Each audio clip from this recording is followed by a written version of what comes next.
Hi, this is Chad, the Conscientious Crusader. I'm taking a little break up here. I've gone about 2 miles.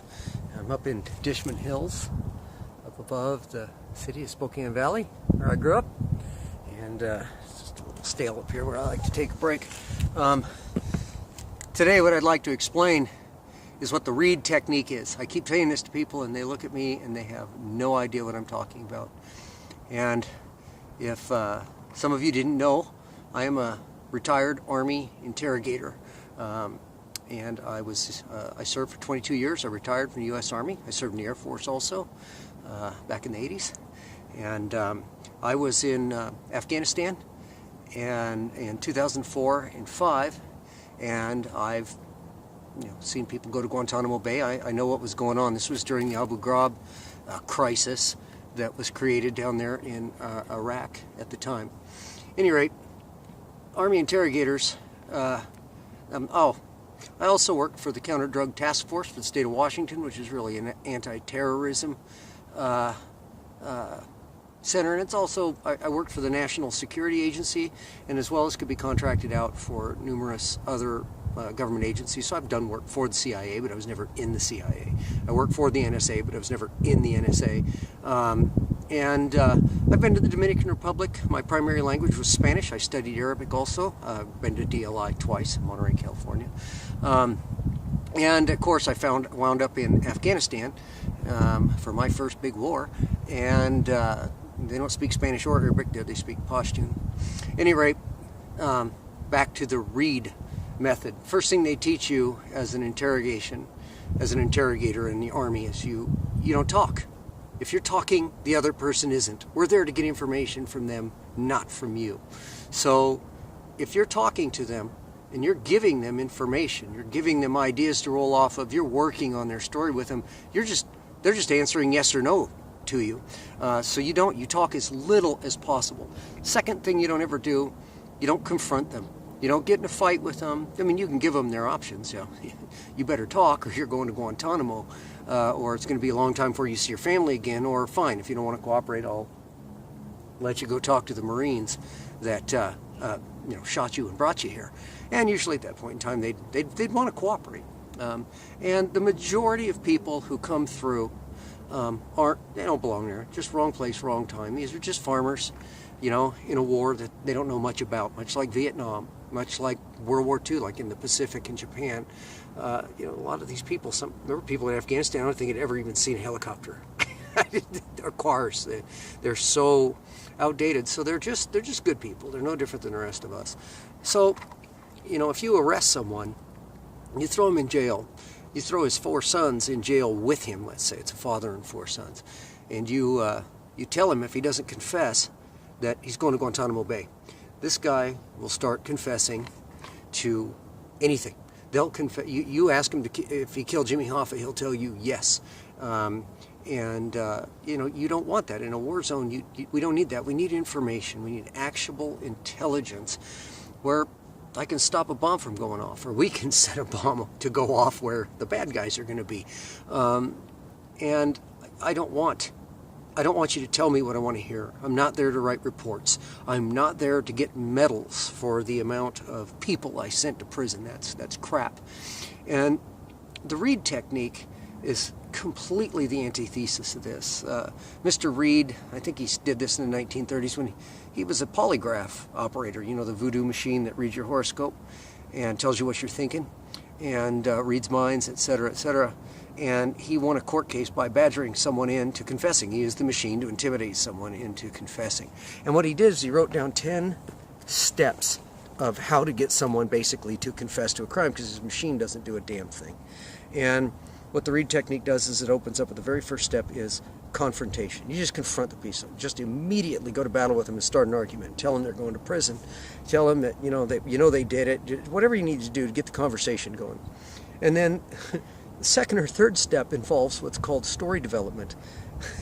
You start giving them options and windows to jump out of. Well, since the guy didn't commit the crime, or he doesn't know anything about the murder or whatever, the crime, the bank robbery that you're asking about, you just start feeding him other ideas, feed him bits of information about your crime that you're looking for, and see if he'll agree or rebut them, or say, yeah, I know all about Bank of America down on the corner of First and Main. And then what they do is they treat that as a confession.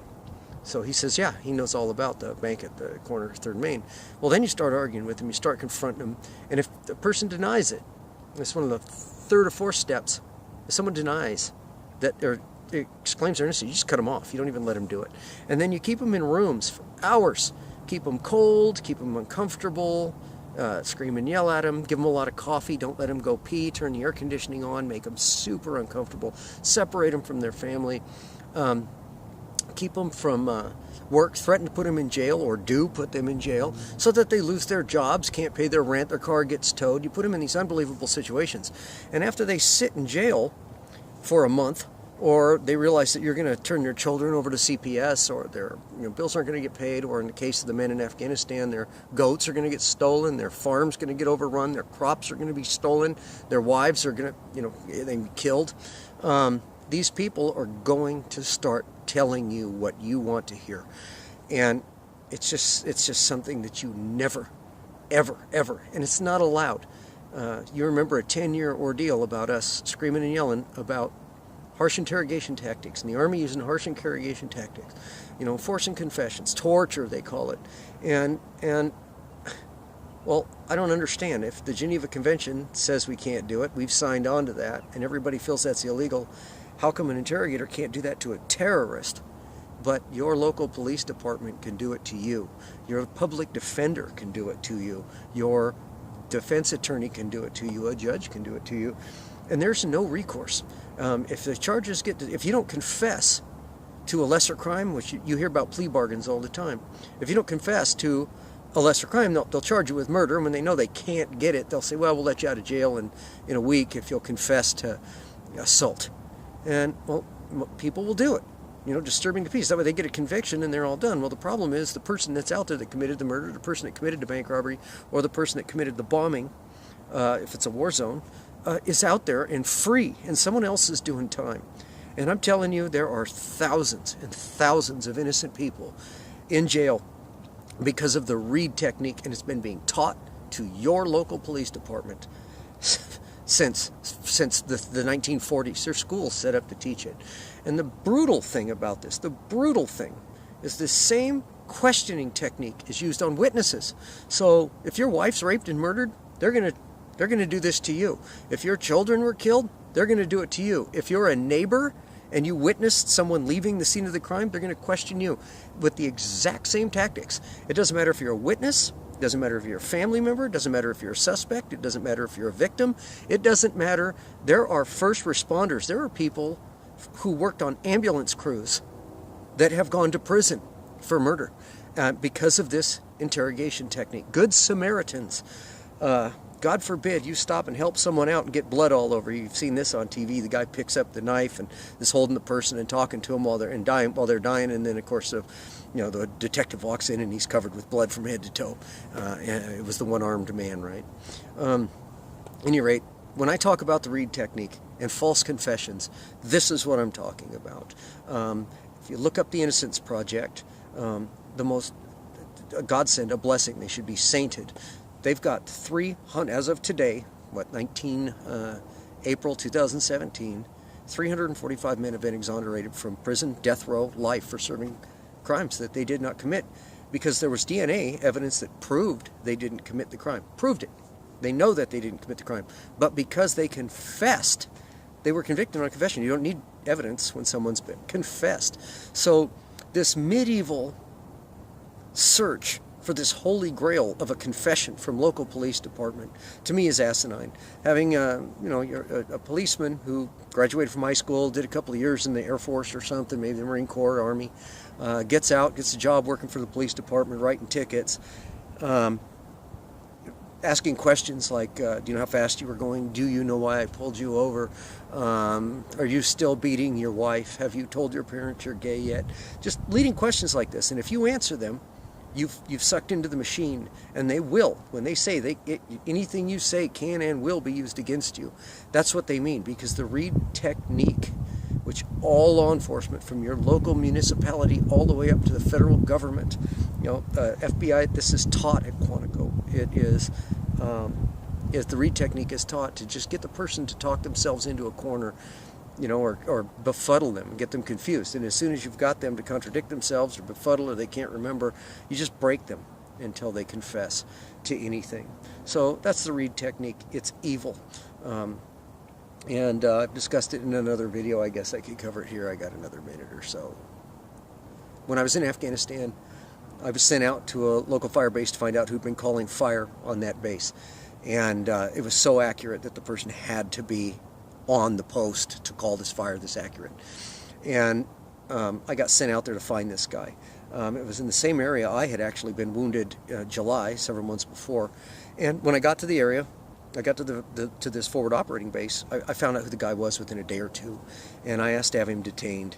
And the contractors that were handling him as a source, as an informant, that were giving him money for information and allowing him to work on the base, refused.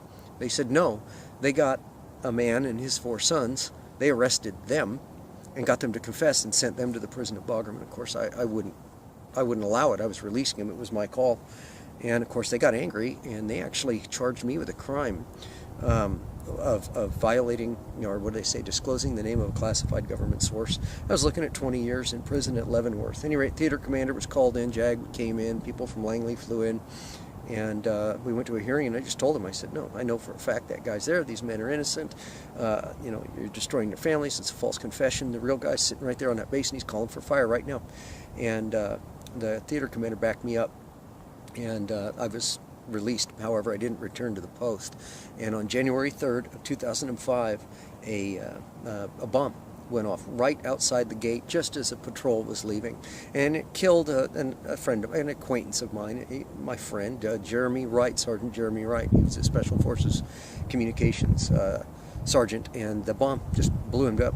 It blew him to pieces. They put him in an ammo can. That's all that was left of him.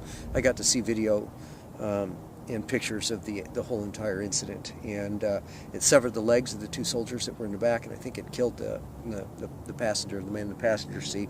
So there's 1 dead U.S. soldier and 2 dead U.S. soldiers and 2 crippled for the rest of their life because somebody got a false confession because they were basing their promotions and their pay on how many people they were sending to prison rather than trying to win a war. And of course I went nuts. I got angry. I went to the IG, I went up my chain of command. I think I used words like war criminals, murder, and of course that's frowned upon by the chain of command in the Army. And I got retired early. I was never issued a Purple Heart for my wounds. I was called a liar. I was told I was never even wounded or in a coma or medevac to Germany. To this day, I've never received any disability benefits or been diagnosed with a brain injury, even though I was permanently disabled and forced to retire at 22 years. Any rate, that's what I've got to say about the Reid method. Go on my webpage, go find the link that I have to the We the People, the digital website.